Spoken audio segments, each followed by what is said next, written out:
The NIA now is conducting a probe into the Pathankot airbase attack. We have this exclusive reaction coming in from the NIA DG. Take a listen to what he says as to where the investigations stand at this point in time.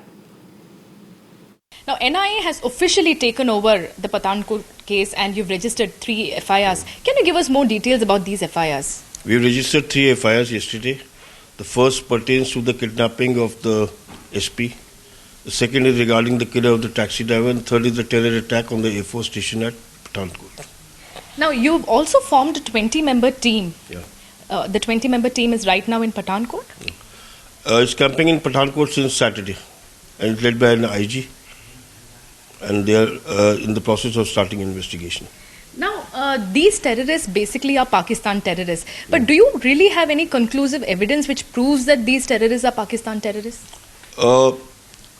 Whatever investigation we have conducted till now, based on the telephone intercepts and all that, we can definitely say that these terrorists were from the neighboring country, Okay. from Pakistan. But what about the group? Is it the JEM which is basically involved in this? You see, there are a lot of speculations about the group, and some groups have been claiming responsibility also. But as far as I can say right now, we can't pinpoint to a particular group at this point of time. Okay. Are you also looking at collecting DNA samples of the dead terrorists? Yeah, we'll definitely collect DNA samples from all the dead bodies of the terrorists.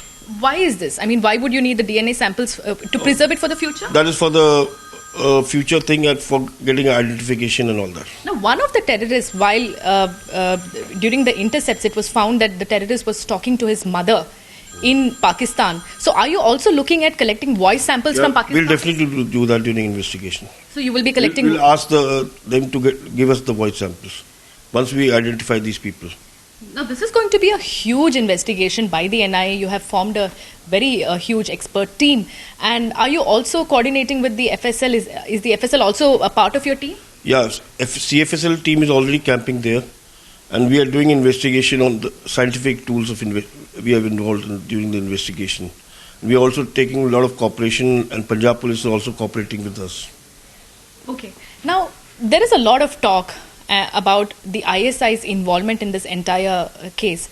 What is the ISI's role basically? Is it true that it was the ISI which had planned this entire operation and it was the JEM Fidains that had executed it? You see, right now the investigation is very initial stage. I can't say whether ISI is involved or not.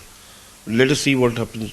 The last question, any time frame within which this investigation will be wrapped up, or what kind of a challenge is this entire case going to be personally for you? It's a very challenging case, and the investigation is huge. But we'll try to do it as quickly as possible. I can't fix a time frame right now. The investigation can be concluded in 6 months or 1 year. I can't say that right now.